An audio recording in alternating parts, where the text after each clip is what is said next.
liberal mob does whatever it wants. That's righteous anger seeking social justice, right? Sure. And then there's the Reverend Al Sharpton, the peacemaker. I have no words for him. Let him speak for himself. In an exclusive clip obtained from political consultant Stephen Marks, the Reverend is speaking at Keene College in New Jersey in 1992, specifically about police misconduct and the community's reaction.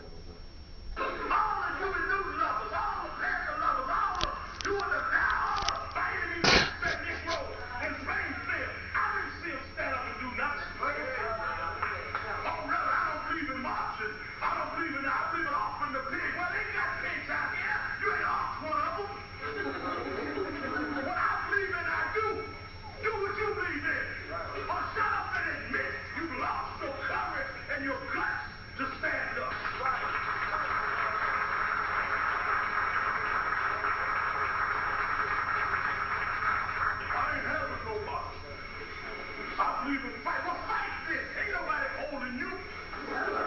Why is this guy not in prison? This is murder.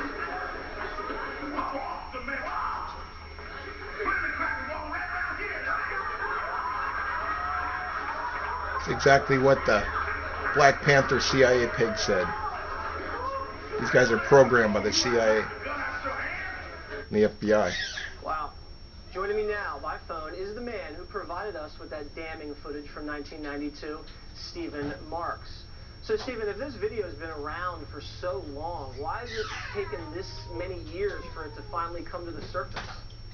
Well, you know, when Al Sharpton goes onto the mainstream media, like when he's on the O'Reilly Factor or Fox, he sounds very reasonable, or even on his own TV show, he comes off as just any old civil rights guy, you know, any kind of, you know, just a black leader trying to do good things. But then when he's preaching to the choir, he says things like that. It's kind of like, if you remember, David Duke was the same way. He just would sound like any old conservative when he went up to the mainstream media. But when he's preaching to the choir, What an evil lunatic. he just went crazy. Sharpton. He's speaking out of both sides of his mouth, and you can hear on the tape right there, the crowd's loving it. They're eating it up, they're clapping, they're hollering all about. It's pretty shocking. What do you make of this? It's possessed. Well, back in the 80s and 90s in New York, Sharpton was doing these types of things regularly to divide the races.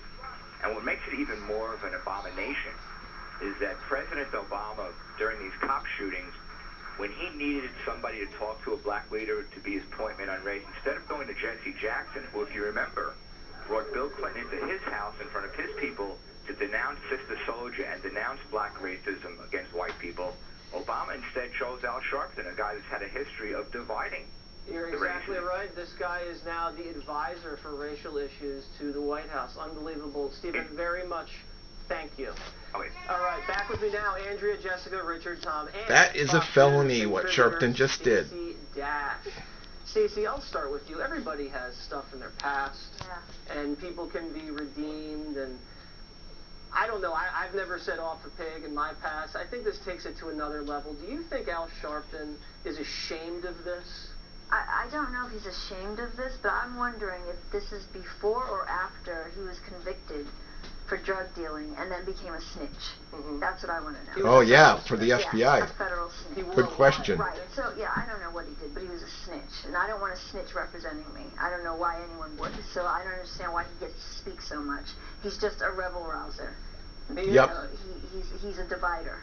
And it makes the jobs of the police officers that much harder when you have guys like this out there saying these things. Andrea, this guy doesn't even pay his taxes. It didn't even matter.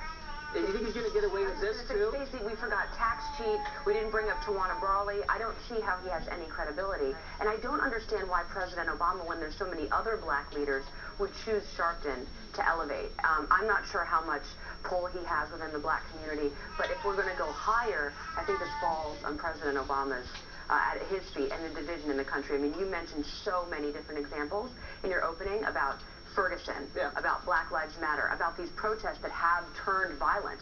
We've seen the cops attacked in D.C. by Black Lives Matter, and you hear absolutely nothing from the White House. Right. So how can you say that you're not, sowing seeds of discord or division? To me, silence is very loud. Of course they are. And the silence has been loud because we've reached out to Sharpton and we've reached out to the network, and They have not provided us They're a communists, statement, traitors. defending or explaining this footage. I think I know the statement they're going to come out with. What do you think? That's what the Jesuit CIA does. Divide and agitate. Fight against our country. Show the whole tape. Yeah, it's an hour show, so you know what I mean. It's not selectively edited. We played it in full context, and just so everybody knows, he's talking about a specific allegation of police brutality and how the community's reacting to it. How does this make you feel watching this, fella? Well, I think if you look at the tape very carefully, right, he's clearly talking to a group of people who's saying, you guys want action, but you're not providing action. He's not saying going out and killing anybody. And to those Yes, he is. What are you talking about? He doesn't say that. He said... Liar. Liar. The larger point here is Mr. Mark, the guy who took the tapes, compared him to David Duke. Now, let's be very clear. David Duke has blood on his hands for... So does Al Sharpton. Americans and So do the FBI and the CIA. So to compare Al Sharpton to David Duke Is exactly correct. I call it preposterous. Do you defend Liar. behavior here on the tape? No, I don't. I've never been a big fan of Al Sharpton. This is also 1992. It's a very different time, and I would say now that well, even if it's a different time, it's never the right time to call for the offing of crackers. I'm not supporting it. What I would say is that even though he is an advisor to the White House right now, if you look at where kind of the power in the black community is coming from now, it's the Black Lives Matter movement, and also the parents of Trayvon Martin, Eric Garner, all of whom are actually... Blood is on both of you guys' hands that are defending him. Eric Garner's daughter is with Bernie That's Sanders. murder. That's conspiracy to commit murder. So I think that you need to look at and inciting a riot. Of this kind of That's what he did. I think Al Sharpton, his appointment is largely ceremonial. He's been around a long time.